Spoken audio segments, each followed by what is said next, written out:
Movie की शुरुआत में हमें एक बहुत बड़े घर को दिखाया जाता है जहाँ पे एक कपल पुरसुकून जिंदगी गुजार रहा होता है। अब लड़का शॉवर लेने के लिए जाता है और उसकी वाइफ जैज म्यूजिक प्ले करने लगती है। इतने में उसे बाहर हलचल महसूस होती है जिसे देखने के लिए वो आगे बढ़ती है, तो ये सीन यहीं पे कट कर दिया जाता है। इसके बाद हम देखते हैं कि उसका पार्टनर शॉवर लेके बाहर आता है और वो सामने शीशे पे लिखा देखता है यू आर नेक्स्ट, और इसके साथ देखता है कि उसकी बीवी की लाश पड़ी है जिसे बेरहमी से किसी ने कत्ल कर दिया था। और थोड़ी ही देर के बाद एक मास्क पहने हुए आदमी उसके पीछे खड़ा होता है जिसके हाथ में बहुत बड़ा खंजर होता है, जिससे वो इस लड़के को भी वहीं पे मार डालता है। और बैकग्राउंड में अभी भी जैज म्यूजिक प्ले हो रहा था।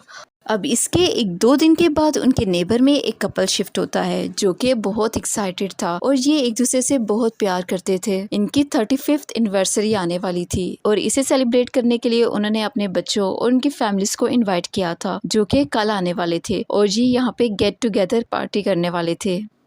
अब ये लेडी घर की सफाई कर रही होती है तो उसे फील होता है कि ऊपर कोई है, तो वो अपने हस्बैंड को बताती है और उसका हस्बैंड चेक करने के लिए ऊपर जाता है। लेकिन जो ही वो रूम का दरवाज़ा खोलने लगता है तो उसका छोटा बेटा आ जाता है जो इसे ऐसा करने से रोक देता है और इसे कहता है कि हम आ चुके हैं, हम नीचे आपका वेट कर रहे हैं, नीचे आ जाइए। और ये ऐसा क्यों करता है ये हमें प्लॉट में आगे पता लगेगा। और उनके बेटे के साथ उसकी गर्लफ्रेंड एरन भी होती है जो कि इनके माता पिता से मिलकर बहुत ज्यादा खुश होती है और घर के बाकी मेंबर से मिलने के लिए बहुत ज्यादा एक्साइटेड होती है। अब ये लोग रात को डिनर करके सो जाते हैं। अब सुबह के वक्त इनका सबसे बड़ा बेटा ड्रैक और इसकी बीवी आते हैं। इन दोनों की आदत थोड़ी सी डिफरेंट थी, तानाबाजी करना, दूसरों का दिल दुखाना करना, दूसरों को जज करना, ये थोड़ी सी इनकी आदत थी जिसकी वजह से बाकी फैमिली मेंबर्स के साथ इनकी थोड़ी बनती नहीं थी।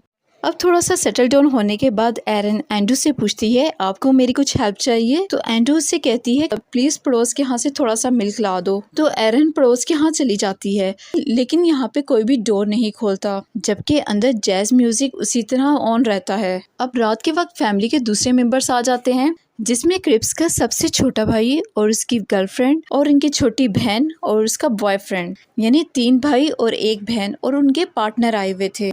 अब ये लोग डिनर टेबल पर बैठे डिनर कर रहे होते हैं कि इतने में उस कपल की बेटी के बॉयफ्रेंड को कुछ आवाज़ें सुनाई देती हैं। तो वो नोटिस करने के लिए खिड़की के पास जाता है। उसी वक्त एक तीर उसके सर पे आके लगता है जो कि उसके दिमाग के आर पार हो जाता है, जिसे देख के सब लोग चिल्लाने लगते हैं क्योंकि उन्हें इस बात पे यकीन ही नहीं आ रहा होता। उनकी अच्छी हंसी नाइट और गेट टुगेदर खराब हो चुका था। उनको ये बात समझ नहीं आती कि ये तीर आया कहाँ से और किसने ये तीर चलाया और क्यों। देखते ही देखते पूरे घर में चारों तरफ से एरो आने लगते हैं। ये तीर शीशे तोड़ के अंदर आ रहे थे, मींस के ये बहुत पावरफुल थे जिसकी वजह से सारे इधर उधर भागने लगते हैं और इसी बीच में ड्रैग को भी एक तीर लग जाता है। अब एरन इस सब सिचुएशन को संभालने के लिए एम्बुलेंस को कॉल करती है और सबको कहती है कि आपने हिम्मत नहीं हारनी और वो पुलिस को कॉल करने लगती है। लेकिन कहीं पे भी कॉल जा ही नहीं रही होती, इस वजह से वो इस नंबर पे टेक्स्ट छोड़ देती है ताकि जब सिग्नल आए तो उसका मैसेज फौरन डिलीवर हो जाए। अब इस कपल की बेटी कहती है क्योंकि यहाँ पे सिग्नल नहीं आ रहे तो मैं अपना सेलफोन बाहर लेके जाती हूँ ताकि हम हेल्प के लिए किसी को कॉल कर सकें।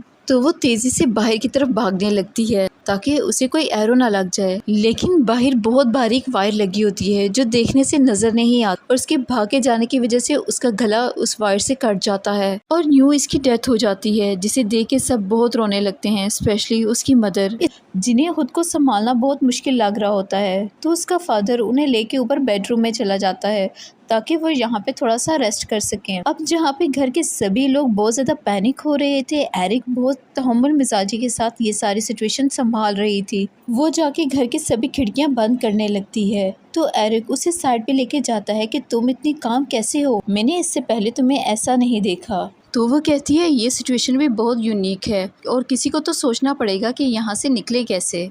वो किचन के विंडोज़ बंद करने के लिए जाती है तो जाते हुए उसे एक बहुत बड़ा खंजर मिलता है जिसे वो अपने साथ रख लेती है।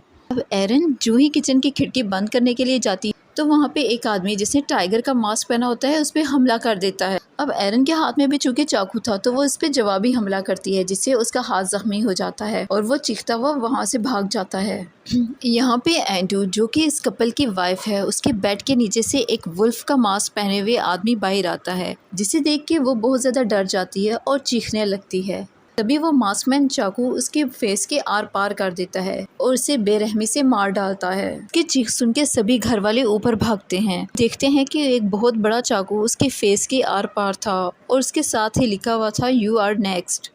अब सभी लोग रोते हुए नीचे आ जाते हैं, लेकिन ड्रैग की वाइफ को बेड के नीचे से आवाजें आ रही होती हैं, तो वो डरते हुए नीचे देखती है तो वहाँ पे वही मास्क मैन उस पे हमला करने के लिए इससे पहले कि वो उस पे हमला करता वो यहाँ से भाग जाती है। वो सबको बताती है कि वो अभी भी ऊपर है और इससे पहले कि उस पे फिर हमला हो वो भागते हुए घर से बाहर निकल जाती है। जिसे बचाने के लिए ड्रैग भी उसके पीछे भागता है, लेकिन और उसी वक्त एक एरो उसकी कमर के पीछे लगता है जिससे वो वहीं पे बेहोश हो जाता है। अब बाकी के लोग ड्रैग को उठा के उसे बेडरूम में ले जाते हैं। अब यहाँ पे क्रिस बाहर जाने का प्लान बनाता है। वो कहता है कि एटलीस्ट वो रोड तक भाग के जाएगा ताकि सिग्नल आए और वो पुलिस को कॉल कर सके, लेकिन एरिन उसे ऐसा करने से मना करती है क्योंकि वो कहती है कि हमें नहीं पता कि बाहर कितने लोग हैं। अब ड्रिक की वाइफ तो बाहर भाग गई है, लेकिन हमें नहीं पता कि वो जिंदा है या मर चुकी है। लेकिन फिर भी वो नहीं मानता। वो इसे समझाता है और घर से निकल जाता है। अब उसके साथ क्या होता है हमें नहीं पता चलता।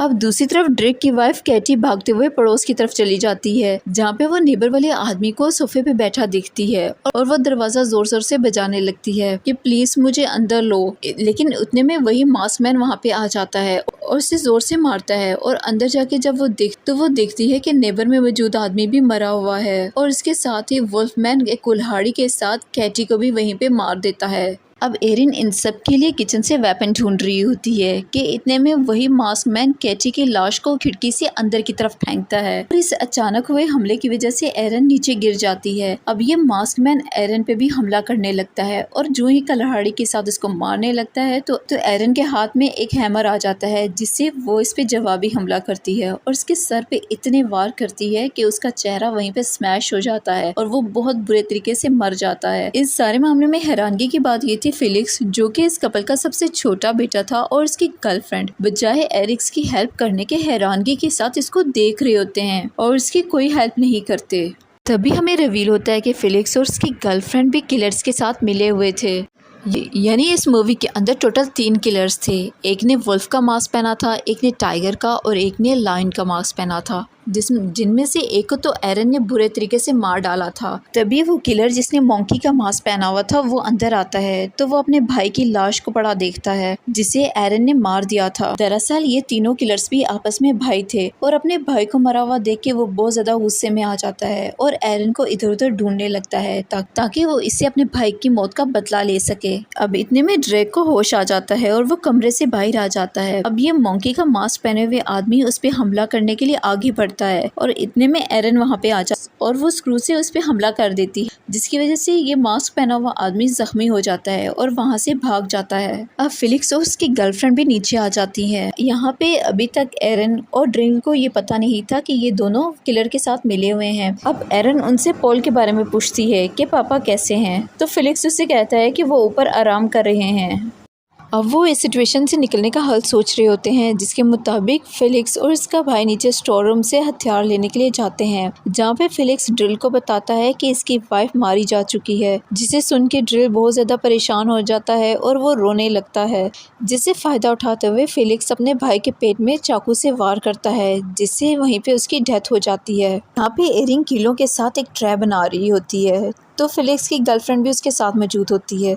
वो इससे पूछती है तुम इस सारी सिचुएशन में इतनी काम कैसे हो, तुम किलर की तरह लोगों को मार रही हो और इस मामले में तुम जरा भी नहीं डरी। तो एरिंग उससे कहती है कि दरअसल मैं सर्वाइविंग कैंप के अंदर पली बड़ी हूँ, जिसमें अपना डिफेंस करना और इमरजेंसी सिचुएशन में कैसे रहना है सिखाया जाता है, जिसकी वजह से वो इतनी शार्प थी और बिना पैनिक हुए सिचुएशन को अच्छे से हैंडल कर सकती थी। यहाँ पे एरिंग अपना ट्रैप तैयार करती है और सारी खिड़कियों के नीचे रख देती है और जब वो ऊपर जाती है ताकि वो खिड़की के नीचे इस ट्रैप को रख सके तो वहाँ पे वो पॉल की लाश को पड़ा देखती है। अब वो नीचे आके ये बताने वाली होती है कि वही वुल्फ का मास्क पहने हुए आदमी उस पे हमला करने लगता है, जिसे बचने के लिए वो खिड़की से छलांग लगा देती है। तो वो खिड़की से छलांग लगा के बाहर की तरफ भाग जाती है और जो ही वो जंगल की तरफ भाग रही होती है तो वो आदमी जिसने मॉन्की का मास्क पहना हुआ था और जिसे इसने पहले जख्मी किया हुआ था वो आदमी इसके पीछे लग जाता है, जिसे बचने के लिए वो दूसरे दरवाजे से होती हुई घर के अंदर आ जाती है और वो बेसमेंट में जाके छुप जाती है।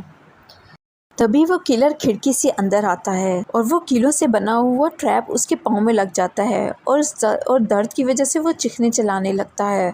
और इसकी आवाज़ सुनने से फिलिक्स और उसकी गर्लफ्रेंड और वो किलर जिसने वुल्फ का मास्क पहना हुआ था, ये तीनों नीचे आ जाते हैं। और यहाँ पे कहानी का दूसरा प्लॉट रिवील होता है, जहाँ पे हमें पता लगता है पॉल और उसकी बीवी की काफ़ी ज़्यादा जायदाद थी और जब तक वो मरते नहीं हैं वो जायदाद उनके बच्चों को नहीं मिलेगी, और अगर बच्चों को मिल भी गई तो बंटवारा होगा। और फिलिक्स चाहता था ये सारी जायदाद सिर्फ उसी को मिले, इसी वजह से उसने घर के सभी लोगों को मरवा दिया था। लेकिन अब यहाँ पे मास्कमैन फिलिक्स को मारने की कोशिश करता है, क्योंकि उसकी वजह से अब इसका भी भाई मारा जा चुका था। तो फिलिक्स उससे डबल पैसे देने का वादा करता है।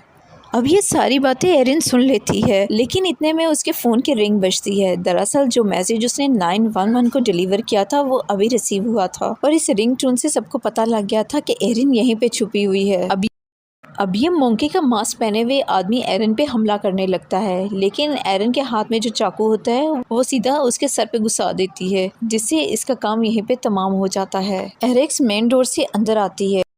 अब एरन मेन डोर पे भी ट्रैप लगाती है ताकि वो किलर यहाँ पे आए तो इस ट्रैप के थ्रू मारा जाए, लेकिन वो किलर खिड़की से अंदर आ जाता है। अब एरन भाग के बेसमेंट में चली जाती है और सारे बल्ब्स को तोड़ देती है और वहाँ पे एक कैमरा सेट करती है जिससे ऑटोमेटिकली फोटो क्लिक्स होने लगती हैं और उसका फ्लैश होता है, जिसे देख के किलर बहुत ज़्यादा कंफ्यूज हो जाता है। अब इस मौके से फ़ायदा उठाते हुए एरन उसे भी मार डालती है। अब इसके बाद फेलिक्स और उसकी गर्लफ्रेंड वहाँ पे आ जाती हैं और वो एरिक को पकड़ के मारने लगते हैं और इनमें काफ़ी देर तक लड़ाई होती है। बीच बीच में एरन को भी एक चाकू लग जाता है। वो लड़ाई करते हुए ग्रैंडर फेलिक्स के सर पे मार देती है, जिससे उसका काफ़ी खून निकलने लगता है, और ज़्यादा खून तो तब निकलता है जब वो ग्राइंडर को ऑन करके उसके सर पे घुसा देती है, जिससे उसकी वहीं पे डेथ हो जाती है। फिर वो अपनी बॉडी में लगा हुआ चाकू निकालती है और उसे फेलिक्स की गर्लफ्रेंड के गले पे चला देती है, जिससे उसकी भी वहीं पे डेथ हो जाती है।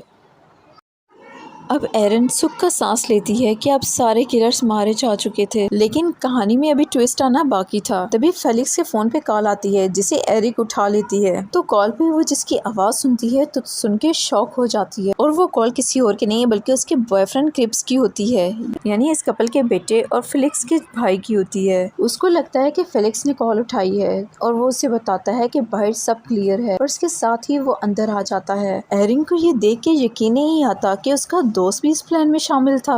वो तो अपने दोस्त पे यकीन करती थी, तो उसका दोस्त उसे कहता है कि अब हमारे पास बहुत ज्यादा पैसा है, तुम ये क्यों नहीं सोचती कि अब हम बहुत अच्छी जिंदगी गुजारेंगे। लेकिन अब एरन उस जैसे शख्स पे यकीन ही नहीं करना चाहती थी। अब एरन उसी वक्त एक चाकू उसकी गर्दन पे स्टैब कर देती है।